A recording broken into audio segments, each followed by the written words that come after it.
Hi, this is Joe Magaha, and I just wanted to voice some of my concerns recently about the Hillary Bernie campaigns and what's been going on.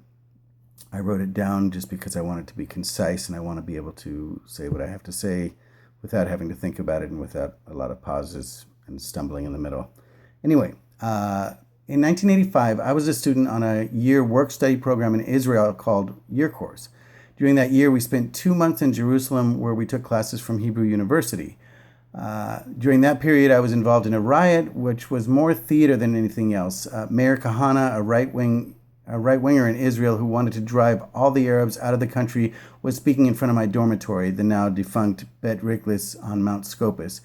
I went out with a friend of mine to see what was going on. A group of students were chanting, "Fascism will not pass." Kahana came out to a makeshift stage and addressed the crowd with his traditional, "Shalom, Jews and dogs." There were boos and shouts. Kahana continued to speak over the crowd. The boos continued. Then, from one side of the stage, a rock was thrown at Kahana's head. I remember when I saw the rock that I thought it didn't look like the thrower was actually trying to hit him. It went well over his head, and he ducked a little and then left the stage. At that point, the border police charged the crowd, first on horseback, knocking heads with their batons, and then on foot. They lined up in riot gear with us students cornered into a fenced area. They charged us. I ran, got hit a few times in my ribs and in my leg, and then I made it to my dormitory without major injuries. Ran up all 3 flights of stairs and down the hall into my room. Shut the door. They didn't follow me in. Somehow, even as a 19-year-old, and not a very mature 19, I may add, I knew that this was theater. It was clear that whoever threw that rock was with Kahana and did it to provoke the ensuing scene. Although the blows I received were real, I knew that the situation was staged, and that was more of an annoyance than anything. Maybe I could see it from having lived in Europe as a teenager, but I had seen political posturing like this where it was a created, staged scene, and for me it was just completely obvious. I tell you this story because something similar but without physical violence is happening now. In the political debate between Hillary and Bernie, there is a narrative that Bernie supporters are all entitled, misogynistic young men. Their source to support this claim is the existence of the so-called Bernie Bros. Bernie Bros are trolls who post extremely hateful rhetoric towards women on the internet. Of course, these are people who post anonymously from an account that does not give a true name or an image. We honestly don't know who these people are, and it is my opinion that they are actually plants either from the GOP or from Hillary supporters. It's theater. It's a riot, again, falsely blamed on one group of people, just like what happened at Hebrew University in 1985.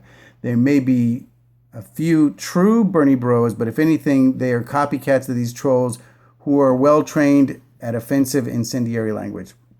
This past weekend, during the Nevada Democratic Caucus, comedian Jen Kirkman retweeted a multitude of sexist posts from Bernie Bros. I questioned her posting these, stating that we don't know who these people are and that they may very well be plants and that they're not necessarily supporting Bernie. Her point, she said at the time, was that there is a prevailing feeling among young white men of entitlement and hostility towards women.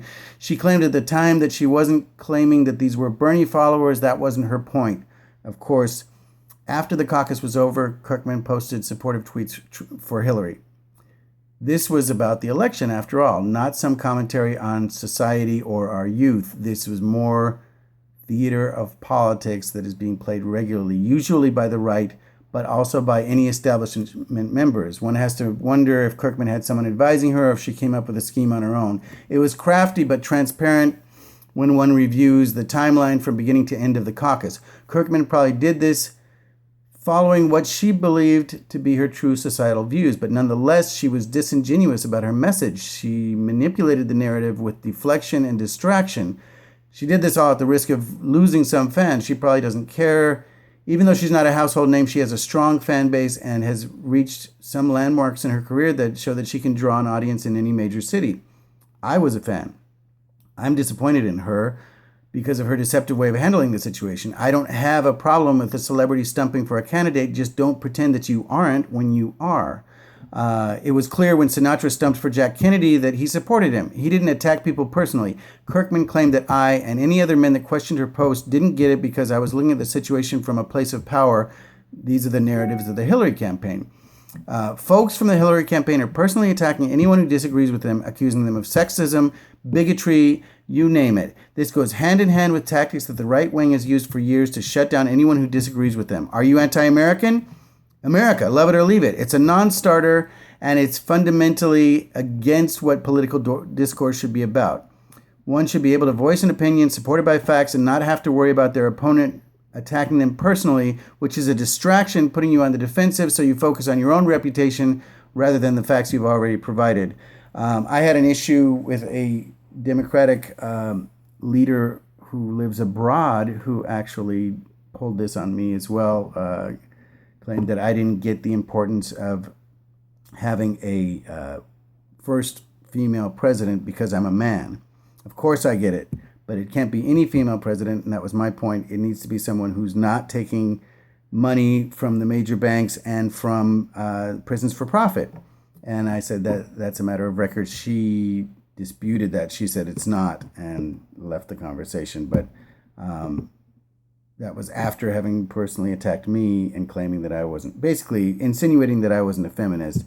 I asked her, I said, if Hillary gets the nomination, then I will vote for her. My question to you is, if Bernie gets the nomination, will you vote for him? And she said, oh, she claimed that I was bullying her by asking her to vote for Bernie, and that would be turning her back on her feminist beliefs. This is theater.